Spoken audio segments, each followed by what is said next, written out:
Hello दोस्तों, MPPSC junction में आपका स्वागत है। आज हम मध्य प्रदेश प्रारंभिक परीक्षा इसमें सिलेबस के अंतर्गत यूनिट 5 जिसके अंतर्गत राज्य की संवैधानिक व्यवस्था से संबंधित टॉपिक दिया गया है, जिसके अंतर्गत इसके पहले हम राज्यपाल से संबंधित पढ़ चुके हैं। आज हम मुख्यमंत्री इससे संबंधित पढ़ने जा रहे हैं। तो चलो शुरुआत करते हैं। हम आज राज्य की कार्यपालिका इसमें मुख्यमंत्री एवं मंत्रिपरिषद इससे संबंधित पढ़ने जा रहे हैं। इसके पहले वाले वीडियो में हम राज्यपाल इसको कवर कर चुके हैं और इससे संबंधित बातें हम अच्छे से देख चुके हैं। अगर आपने इससे संबंधित को वीडियो देखना है तो आप प्ले लिस्ट में जाके राज्यपाल इससे संबंधित डिटेल वीडियो देख सकते हैं। आज हम बात करेंगे राज्य की कार्यपालिका, जिसके अंतर्गत हम बात करेंगे मुख्यमंत्री एवं मंत्रिपरिषद की। तो चलो शुरुआत करते हैं। सबसे पहले हम बात करते हैं कि संवैधानिक प्रावधान अर्थात संविधान के किस अनुच्छेद में क्या क्या उल्लेख किया गया है, क्या क्या इनको शक्तियाँ दी गई है। सबसे पहले हम उसकी बात करते हैं। सबसे पहले हम अनुच्छेद 163 इसकी बात करते हैं। इसके अंतर्गत क्या उल्लेख किया गया है। तो अनुच्छेद 163 इसकी बात करते हैं तो इसमें उल्लेख किया गया है कि राज्यपाल अपने जितने भी कार्य हुआ एक मंत्रिपरिषद की सलाह या उसकी सहायता के द्वारा कार्य करेगा। अर्थात एक मंत्रिपरिषद होगी जिसका प्रधान मुख्यमंत्री होगा और इसी मंत्रिपरिषद की सलाह एवं सहायता के द्वारा राज्यपाल अपने सभी कृत्यों अर्थात अपने कार्यों का प्रयोग करेगा। हमने देखा था इसके पहले राज्यपाल वाले में कि अनुच्छेद 154 में उल्लेख किया गया है कि राज्य के जितने भी कार्य हो राज्यपाल के नाम से होंगे। अर्थात राज्यपाल राज्य का संवैधानिक प्रमुख होगा और जितने भी कार्य होंगे वो राज्यपाल के नाम से किए जाएंगे। और ये राज्यपाल अपने अनुच्छेद 163 में यह भी उल्लेख किया गया है कि राज्यपाल अपने जितने भी कार्य होंगे वह एक मंत्रिपरिषद की सहायता से करेगा और उसकी मंत्रिपरिषद का प्रधान होगा वो होगा मुख्यमंत्री होगा। तो इनडायरेक्टली यहाँ पे मुख्यमंत्री का प्रावधान हमें अनुच्छेद 163 में मिलता है। अब हम एक और बात करते हैं अनुच्छेद 163 की। इसमें मुख्यमंत्री और मंत्रिपरिषद इनके सदस्यों की नियुक्ति कैसे की जाएगी, इनके कार्यकाल क्या होगा, इनके वेतन इत्यादि क्या होंगे, इसका सभी का प्रावधान अनुच्छेद 164 में किया गया है। अब सबसे पहले हम देखते हैं कि मुख्यमंत्री की नियुक्ति कैसे करता है। तो जो राज्यपाल है वो विधानसभा में जो बहुमत प्राप्त दल का नेता है उसको मुख्यमंत्री के रूप में नियुक्त करता है। अगर बहुमत पर्याप्त न हो तो राज्यपाल यहाँ पे अपना स्वविवेक की शक्ति भी प्रयोग कर सकता है। अर्थात वो किसी भी दल के नेता को मुख्यमंत्री बना सकता है और एक निश्चित समय के अंदर उसे उसे बहुमत विधानसभा में पारित करना पड़ेगा। अगर वो बहुमत पारित कर देता है तो मुख्यमंत्री बनाए रह सकता है। और अगर किसी दल में अगर बहुमत प्राप्त है तो सीधा मुख्यमंत्री बना दिया जाता है उस दल के नेता को। उसके अलावा हम बात करते हैं मंत्रिपरिषद के अन्य सदस्यों की। तो वो मुख्यमंत्री की सलाह से राज्यपाल के द्वारा अन्य मंत्रियों और इनकी मंत्रिपरिषद के सदस्यों की नियुक्ति करता है राज्यपाल। अब इसके बाद हम एक संविधान संशोधन है जो कि 51वां संविधान संशोधन है जो कि वर्ष 2003 में किया गया। इसमें यह प्रावधान किया गया है कि विधानसभा के जो कुल सदस्य हैं उनका 15% से अधिक मंत्रिपरिषद के सदस्य नहीं बनाए जाएंगे।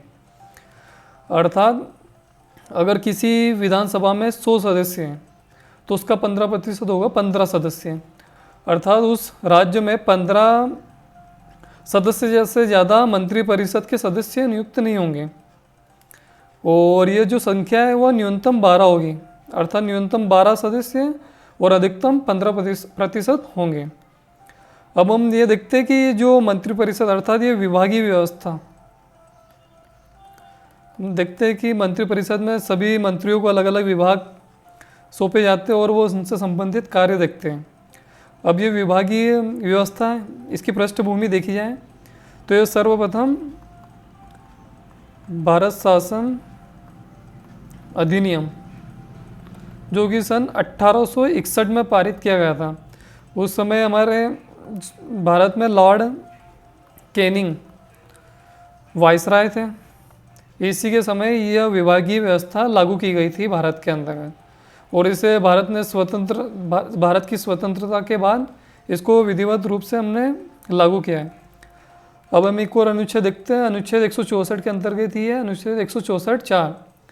इसमें मुख्यमंत्री एवं अन्य मंत्रियों की अर्हताएं अर्थात इनकी योग्यता, इससे संबंधित उल्लेख किया गया है। अब हम देखते हैं कि जो विधानसभा, इसका कोई सदस्य अगर है या ना हो, उसको भी मुख्यमंत्री या मंत्री नियुक्त किया जा सकता है, परंतु संविधान में एक प्रावधान किया गया है कि कोई भी मंत्री वह 6 माह से ज़्यादा समय तक विधानसभा का सदस्य नहीं रह सकता।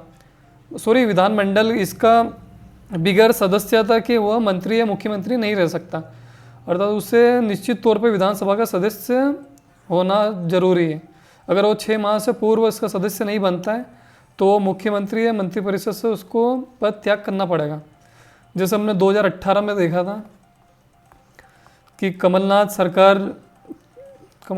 जी मुख्यमंत्री बने थे, परंतु इनकी विधानसभा में सदस्यता नहीं थी उस टाइम, तो इन्होंने छिंदवाड़ा से फिर वहाँ के कोई विधायक ने सीट खाली करी थी और उसकी जगह कमलनाथ वापस चुनाव लड़के फिर वो विधानसभा के सदस्य नियुक्त हुए थे और उन्होंने मुख्यमंत्री फिर बने रहे थे। अगर वो 6 माह के पहले अगर यह सदस्यता नहीं ग्रहण करते हैं तो उन्हें यह पद त्याग करना पड़ता है।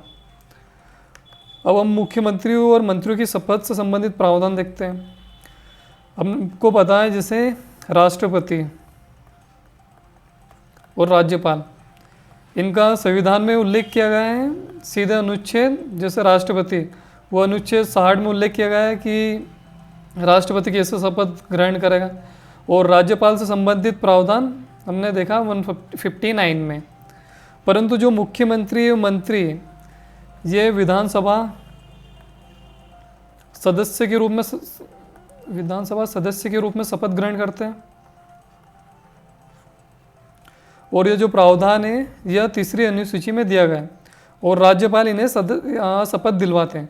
तो राज्यपाल संविधान की 3री अनुसूची में दिए गए प्रारूपों के अनुसार अपने पद के कर्तव्य पालन तथा गोपनीयता की शपथ इन्हें दिलाता है।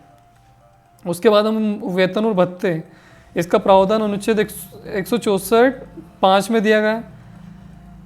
वैसे तो जो मुख्यमंत्री और अन्य मंत्रियों इनका वेतन भत्ते इनका निर्धारण विधानमंडल अर्थात विधानसभा के द्वारा किया जाता है, परंतु अगर विधानसभा और इनके द्वारा अगर ये निर्धारित नहीं किया गया तो यह वेतन भत्ते जो हमारी अनुसूची है संविधान की उसके 2री अनुसूची में जो प्रावधान किए गए उसके अनुरूप ये वेतन प्राप्त करेंगे। परंतु अगर विधानसभा ने कोई विधेयक पास करके इनकी जो वेतन भत्ते इसको निश्चित कर दिया गया तो उसके अनुसार ये वेतन भत्ते प्राप्त करेंगे। अब इनके हम कार्यकाल की बात करते हैं। सामान्यतः मंत्रिपरिषद का कार्यकाल 5 वर्ष का होता है, परंतु हमें वास्तविकता में पता है कि जब तक विधानसभा बहुमत प्राप्त हो तब तक ये कार्य करेगी। जैसे ही विधानसभा में इनका बहुमत खत्म हुआ, इन्हें इनको त्याग पत्र देना अनिवार्य हो जाता है। उसके अलावा भी जैसे हम बात करते हैं अनुच्छेद 365, अगर राज्य संवैधानिक प्रावधान के तहत अगर कार्य कर रही है तो ठीक है, अगर संविधान से अलग अगर ये कार्य करने लग जाएं तो राज्यपाल राष्ट्रपति को यहाँ पे राष्ट्रपति शासन लगाने की सिफारिश कर सकता है और राष्ट्रपति यहाँ पे राष्ट्रपति शासन लागू करके विधानसभा को भंग कर सकता है। उसके अलावा भी अगर मुख्यमंत्री के अनुरोध पर राज्यपाल द्वारा मंत्रिपरिषद को भंग किया जा सकता है। इसके बाद हम अनुच्छेद 167 की बात करते हैं।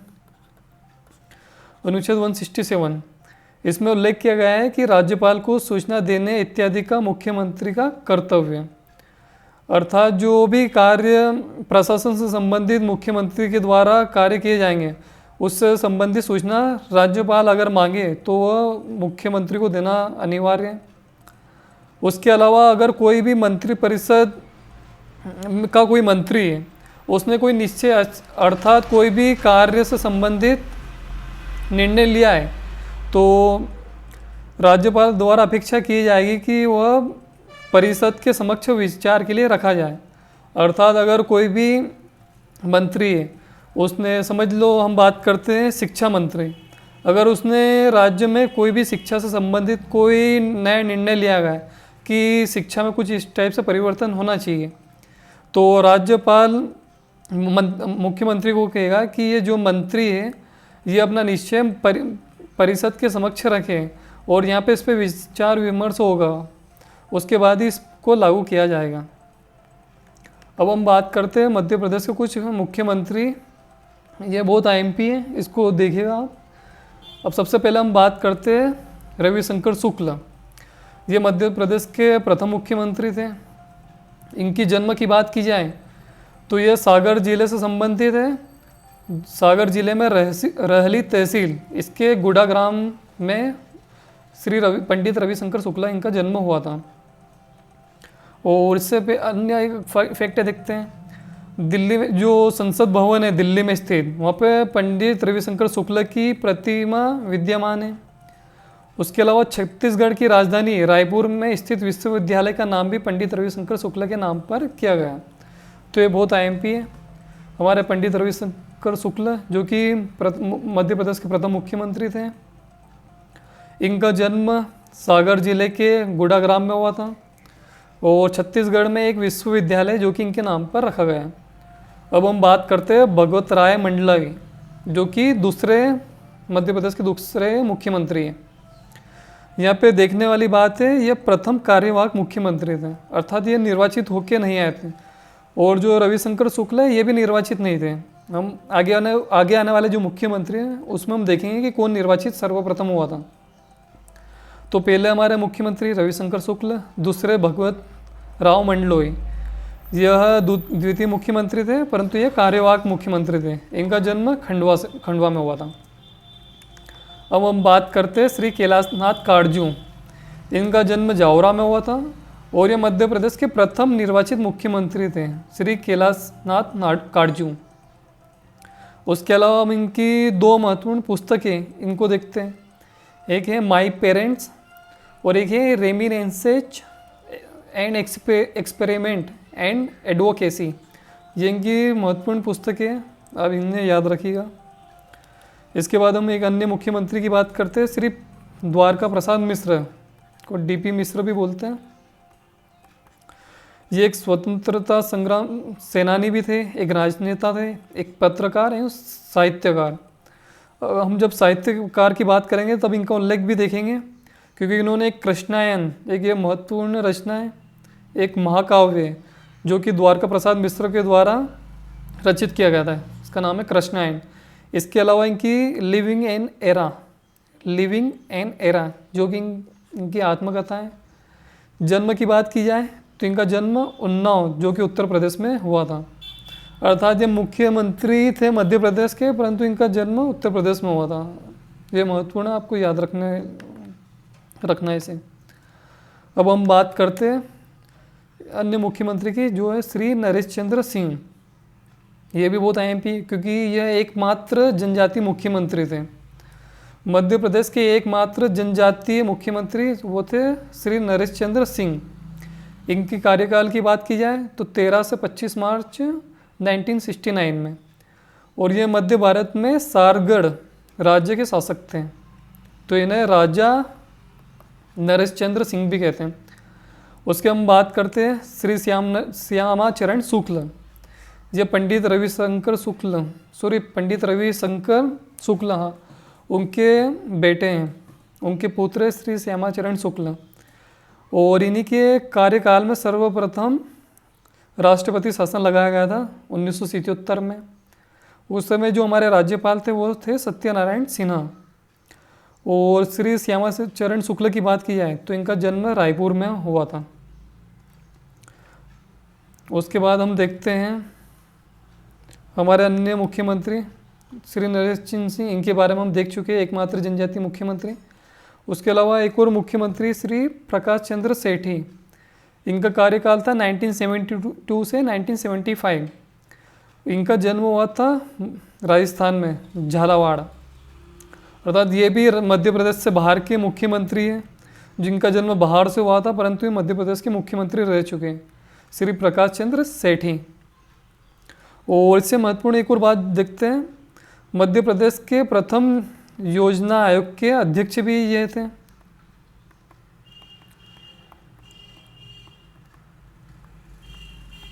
योजना आयोग के प्रथम अध्यक्ष है प्रकाश चंद्र सेठी, क्योंकि हमें पता है योजना आयोग का जो अध्यक्ष रहता है वो मध्य प्रदेश का जो राज्य का मुख्यमंत्री होगा वही योजना आयोग का अध्यक्ष होता है। तो प्रकाश चंद्र सेठी के तहत ही सर्वप्रथम 1972 में ये लागू किया गया था। तो प्रकाश चंद्र सेठी सर्वप्रथम योजना आयोग के प्रथम अध्यक्ष रह चुके। उसके बाद हम एक और महत्वपूर्ण मुख्यमंत्री की बात करते हैं, श्री कैलाश चंद्र जोशी। इनका जन्म हाटपिपलिया जो कि देवास जिले की तहसील है इसमें हुआ था, और इनका निधन भी हाल ही में हुआ था 2019 में, और वो हुआ था 24 नवंबर 2019 को। और ये प्रथम गैर कांग्रेसी मुख्यमंत्री थे मध्य प्रदेश के, क्योंकि यह जनसंघ से संबंधित थे। जनसंघ पार्टी थी, ये उससे मुख्यमंत्री बने थे, क्योंकि 1980 के बाद जनसंघ ही बीजेपी भारतीय जनता पार्टी के रूप में पुनर्गठित हुई थी। तो 1980 में बीजेपी का गठन हुआ था, परंतु उसके पहले जनसंघ पार्टी के नाम से थी। तो इसमें आप याद रखना कि कैलाश चंद्र जोशी वो जनसंघ पार्टी से थे और मध्य प्रदेश के प्रथम गैर कांग्रेसी मुख्यमंत्री थे, और इनका जन्म देवास जिले से संबंधित है जो कि हाटपिपलिया में हुआ था। और इसके अलावा एक और महत्वपूर्ण बात है, 2020 में जब इनकी पुण्यतिथि थी तब शिवराज सिंह चौहान जिन्होंने हाटपिपलिया में आए थे और इन्होंने यहाँ की जो बागली तहसील है उसे जिला बनाने की घोषणा की गई थी। ये घोषणा की गई थी, अभी वर्तमान में लागू नहीं हुआ है, तो अब ये याद रखिएगा। इसके बाद हम बात करते हैं श्री वीरेंद्र कुमार सकलेचा की। इनका जन्म मंदसौर में हुआ था और इनका जो कार्यकाल है 78 से 1980 तक था। उसके बाद हम एक और मुख्यमंत्री जो महत्वपूर्ण है वो श्री सुंदरलाल जी पटवा। इनका जन्म कुकड़ेश्वर ग्राम मंदसौर में हुआ था, और ये बहुत अहम भी है क्योंकि इनके कार्यकाल में 2 बार राष्ट्रपति शासन लगा था। सर्वप्रथम जैसे इनका जो द्वितीय राष्ट्रपति शासन लगा था वो 1980 से 18 फरवरी से लेकर 18 जून तक 1980 में लगाया गया था। उसके बाद जो तृतीय बार राष्ट्रपति शासन भी लगाया गया जो मध्य प्रदेश में अंतिम बार है, क्योंकि मध्य प्रदेश में अभी तक 3 बार राष्ट्रपति शासन लगाया गया।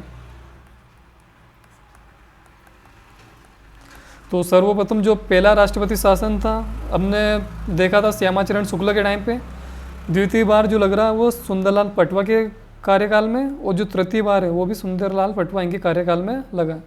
इनका जो संबंध है वो मंदसौर जिले से संबंधित है। इसके बाद हम बात करते हैं श्री अर्जुन सिंह की। इनका जन्म चुरहट जो कि सीधी जिले में हुआ था, और इनके कार्यकाल में जो महत्वपूर्ण घटना थी वो है भोपाल गैस त्रासदी जो कि सन 1984 में, आपको पता होगा 2 से 3 दिसंबर, ये बहुत महत्वपूर्ण तारीख है 1984, तब भोपाल में भोपाल गैस त्रासदी हुई थी। यहाँ पर मिथाइल आइसोसाइनाइड गैस इसका रिसाव हो गया था और इसमें 10,000 से ज़्यादा लोगों की मृत्यु भी हो गई थी। तो ये बहुत अहम है कि ये किसके कार्यकाल में हुई थी, श्री अर्जुन सिंह के कार्यकाल में। इसके बाद हम देखते हैं एक अन्य महत्वपूर्ण मुख्यमंत्री श्री मोतीलाल वोरा। ये बहुत अहम है क्योंकि इनका हाल ही में 21 दिसंबर 2020 को निधन हुआ था। अब श्री मोतीलाल वोरा हैं, इनका हम संबंध देखते हैं तो इनका जो जन्म हुआ था वो राजस्थान के नागौर जिले में हुआ था, और ये मध्य प्रदेश के पूर्व मुख्यमंत्री थे, और इससे पहले ये उत्तर प्रदेश के राज्यपाल भी रह चुके हैं। अब हम बात करते हैं श्री दिग्विजय सिंह की। इनका जन्म वैसे तो इंदौर जिले में हुआ था, परंतु जो इनका चुनाव क्षेत्र है वो है राधौगढ़, गुना की तहसील है, गुना जिले की राधौगढ़, ये उनका चुनाव क्षेत्र है, और ये वर्तमान में राज्यसभा सांसद हैं दिग्विजय सिंह। इसके बाद हम बात करते हैं सुश्री उमा भारती की।